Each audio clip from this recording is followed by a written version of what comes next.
Pronoun ही चल रहा है, थोड़ा सा लॉन्ग टॉपिक है, और जैसे ही टॉपिक कंप्लीट होगा उसके बाद एक एक्सरसाइज आएगी इसकी।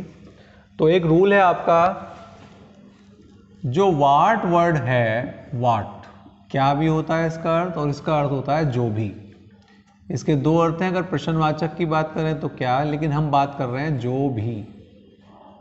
यहां पर इसका मीनिंग जो भी से है।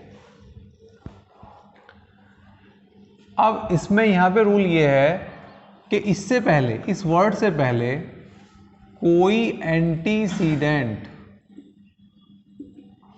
नहीं होता है। इससे पहले कोई एंटीसीडेंट होता ही नहीं है। इसका मतलब वाट से पहले कोई एंटीसीडेंट नहीं हुआ। एग्जाम्पल देखें,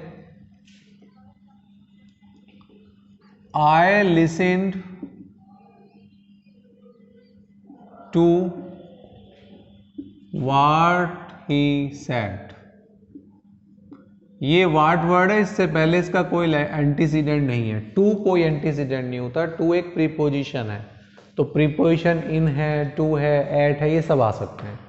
कोई एंटीसीडेंट नहीं होगा। नेक्स्ट चेक करें,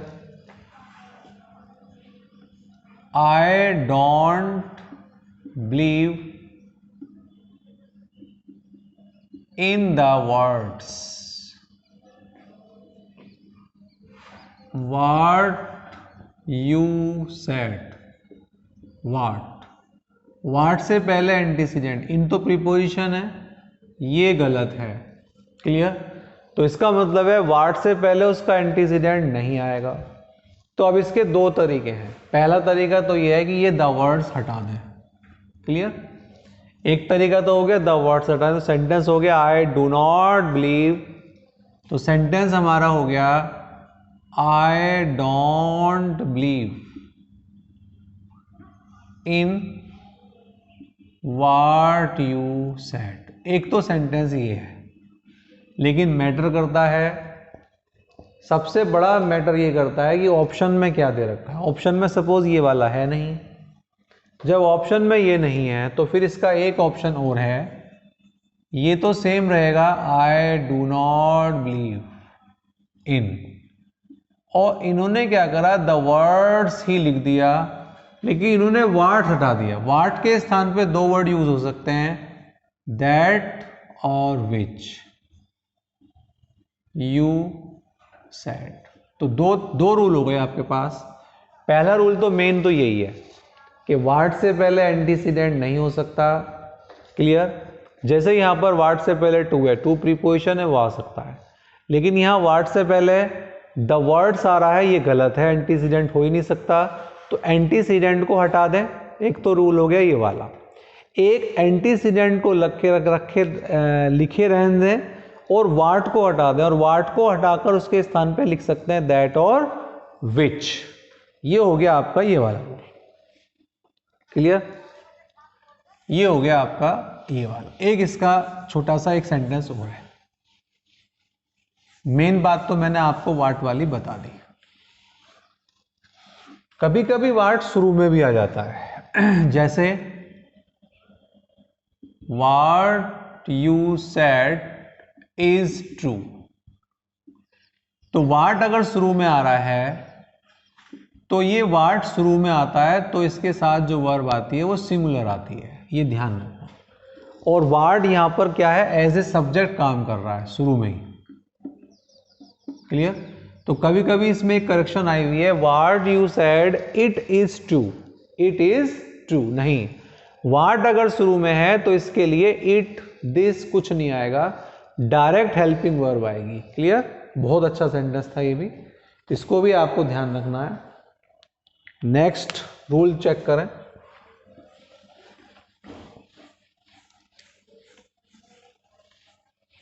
नेक्स्ट रूल है हमारा, ये कुछ वर्ड्स मैं लिख रहा हूं, इनके साथ हमें हमेशा दैट का प्रयोग करना है। कुछ वर्ड हैं, जब ये वर्ड आ जाएं तो दैट का प्रयोग करना है। कौन से वर्ड हैं?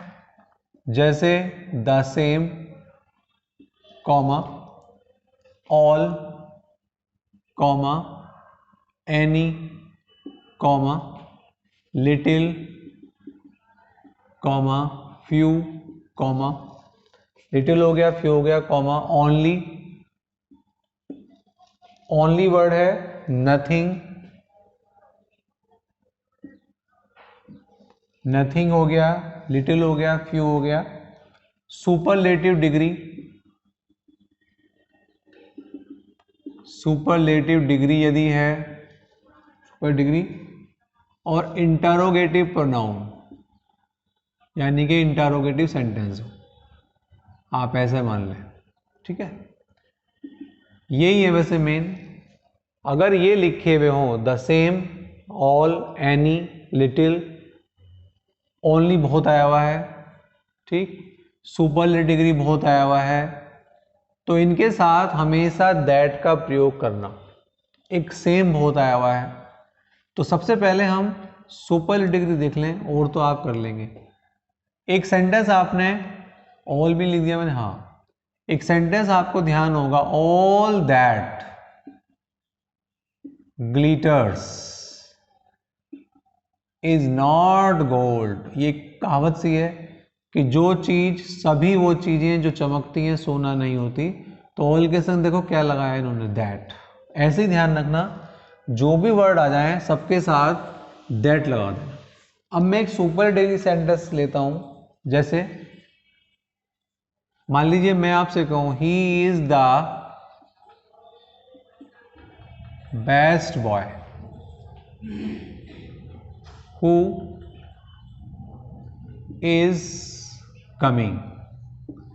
तो जो रिलेटिव प्रोनाउन है, सुपर डिग्री हो या कोई, मतलब यहां पर तो रूल सुपर डिग्री का ही है, तो यहां पर ये जो वर्ड आ रहे हैं, सुपर डिग्री आ रहा है, ये आ रहा है सुपर डिग्री, तो फिर क्या आना चाहिए, दैट आना चाहिए, फिर कोई वर्ड नहीं आएगा, ना हु आएगा, ना विच आएगा, ना वेयर आएगा, क्या आएगा यहाँ पर, दैट। ये आपको रटना है। जैसे ऑल दैट ग्लिटर्स आ गया, ऑल आते ही दैट, सुपरलेटिव डिग्री आते ही दैट।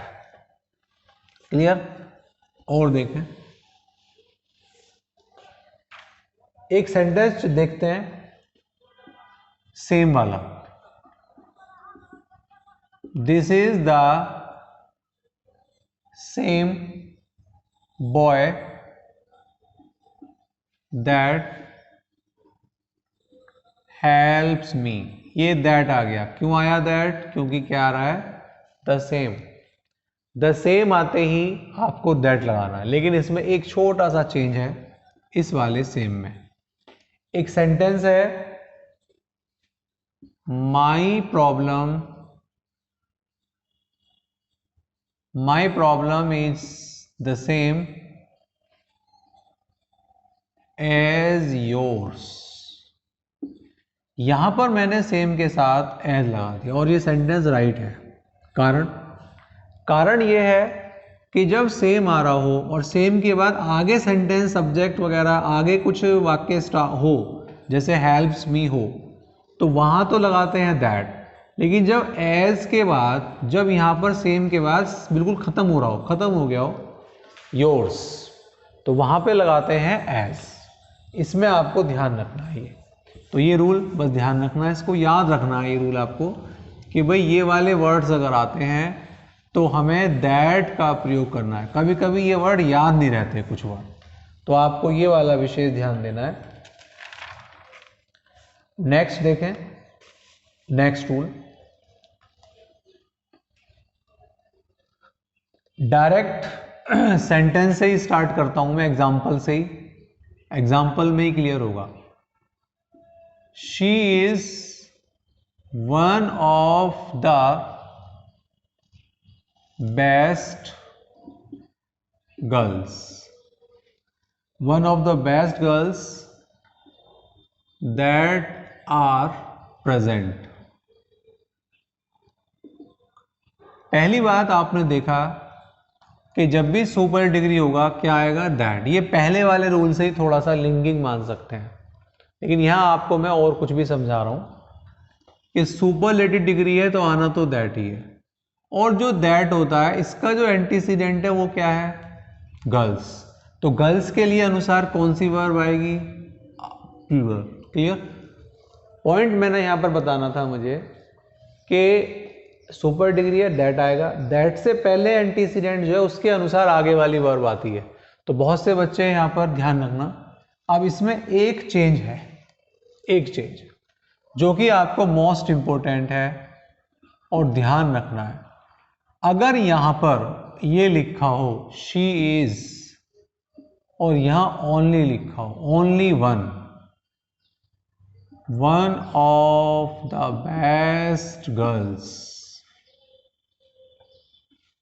यहां पे आगे मैंने ऐसे लिख दिया दैट आर प्रेजेंट, ये तो क्लियर है बेस्ट आ रहा है दैट आना है, दैट से पहले गर्ल्स के अनुसार आर सही है, लेकिन नहीं, यदि ओनली आ रहा है तो फिर इसको हम सिंगुलर मानते हैं।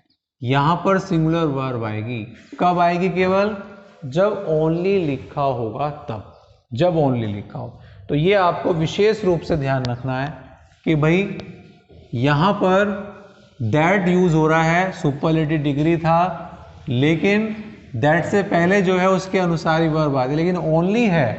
ये कई बार एक्सरसाइज में सेंटेंस प्रॉब्लम करता है, उसको अच्छी तरीके से हमें समझना है। एक सेंटेंस और मैं इसका बता रहा हूं आपको, आई हैव रेड, एक राइटर है Hardy's novels who was a great writer। यहां पर एक नई प्रॉब्लम बता रहा हूं आपको, ये हु है, जनरली ये दरअसल में सिंथेसिस में कॉम्प्लेक्स करेंगे उसमें आएगा हु का प्रयोग कहां होता है, लेकिन आप बेसिकली समझ लें।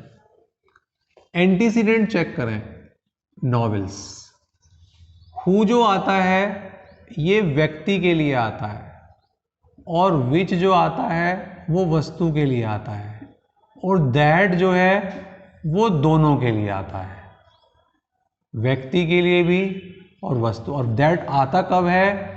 जो मैंने आपको लिखवाया, ऑल है, ओनली है, फ्यू है, लिटिल है, सुपरलेटिव डिग्री है, उसमें आता है।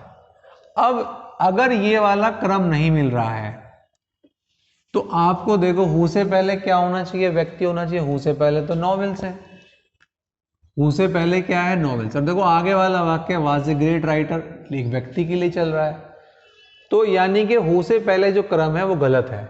तो ऐसे सेंटेंस में हमें सीक्वेंस चेंज करना पड़ता है। I have read the novels of Hardy, हमें हार्डी को यहां लाना पड़ेगा हु से पहले। ये विशेष रूप से हु वाज, इसकी एक्सरसाइज में मैं दूंगा आपको ग्रेट राइटर। सेंटेंस टफ नहीं है, बस आपको हु से पहले देखना है कि भाई हु से पहले व्यक्ति होना चाहिए, क्योंकि ये अगला वाक्य व्यक्ति के लिए ही है। क्लियर? इसको इतना ही रखते हैं।